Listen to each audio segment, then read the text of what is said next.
Então, esse sociólogo, né, de origem humilde, o Florestan Fernandes, ele vai ser um dos maiores nomes da sociologia brasileira, um dos mais influentes, e principalmente na criação do método de pesquisa. Então, ele não vai só utilizar, né, a literatura para fazer, é, para constatar, né, os fenômenos sociais. Ele vai utilizar a pesquisa de campo mesmo.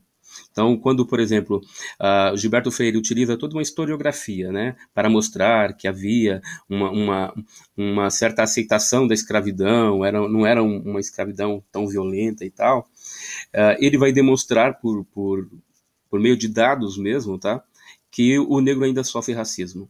Que nós não vivemos em uma democracia racial como supunha Gilberto Freire, ok? O homem não é um homem cordial, no caso brasileiro.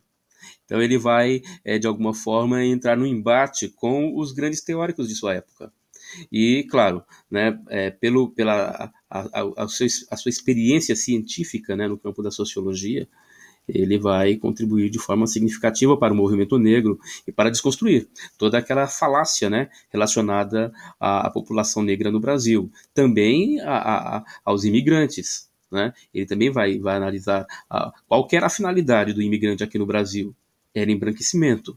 Então ele vai ser muito claro, ele vai bater de frente com todos os teóricos do seu tempo, com uma metodologia também marxista, como o do Caio Prado, ok? Mas aí, em Florestan Fernandes, você percebe todos os grandes cientistas sociais, ok? Então, na obra dele, você vê referências relacionadas a Max Weber, a Emile Durkheim, a Karl Marx. Ele não faz uma acepção de autores da sociologia, ele utiliza esses métodos para aplicar na sua pesquisa. Né?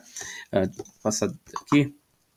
Esse é o livro que vai ser, de certa forma, o lastro para o movimento negro lá nos anos 60, 70, né? Quando ele escreve esse livro, ok? Durante os anos 80 também, esse livro é muito influente, mas não é que não tenha erros, tá?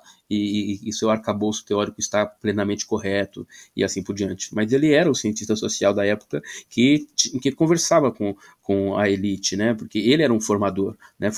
O Fernando Henrique Cardoso, presidente do Brasil, estudou com ele. A esposa dele, né, do Fernando Henrique Cardoso, no caso, a Ruth Cardoso, ela também foi aluna do Florestan Fernandes. E uma série de sociólogos, né, foram formados nesse período aí. Tá? O Taviani é um dos caras também que a gente vai ouvir falar e que também foi importante, ok? Bom, então esse livro dele, né, sobre a formação do Brasil, ele vai demonstrar claramente que o Brasil, ele é racista, ok? E que existe, dentro dessa lógica mercantilista no qual ele foi colocado, um objetivo. Veja, aqui no Brasil nós tínhamos escravos, a Europa dizia que não era correto e tal, no entanto, eles se aproveitavam disso. Enquanto foi útil para o europeu que o Brasil tivesse escravos, eles eram condizentes com isso, embora fosse proibido lá. Mas no momento em que eles precisavam ampliar o mercado, eles começaram a forçar o Brasil a libertar os seus escravos. Então, mesmo essa libertação dos escravos do Brasil, ela se dá por imposição de forças externas, forças internacionais, ok? Ele fala das relações pré-capitalistas do Brasil. O Brasil não tinha, né, as forças produtivas avançadas, muito precário o capitalismo brasileiro, completamente dependente do exterior. E ele também parte, né, assim como o Darcy Ribeiro, para demonstrar que é importante democratizar a educação. O ensino médio, no período deles, era pago. Você não conseguia. Claro que tinha o gratuito, que era muito bom, no caso, por sinal, mas você tinha que passar numa prova. Então ele excluía, né, milhares de pessoas. O analfabetismo era gigantesco no período dele, e ele foi um homem não só da fala e da produção teórica, tá? Mas um homem de luta, de militância mesmo, para alterar, para mudar o Brasil. A frase que eu peguei dele aqui é esta, que é muito bacana. Para o sociólogo, não existe neutralidade possível.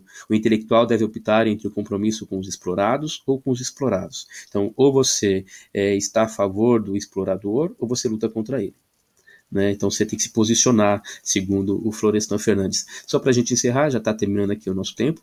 Né? Vou deixar como referência aqui alguns pensadores do movimento negro atual. Tudo bem?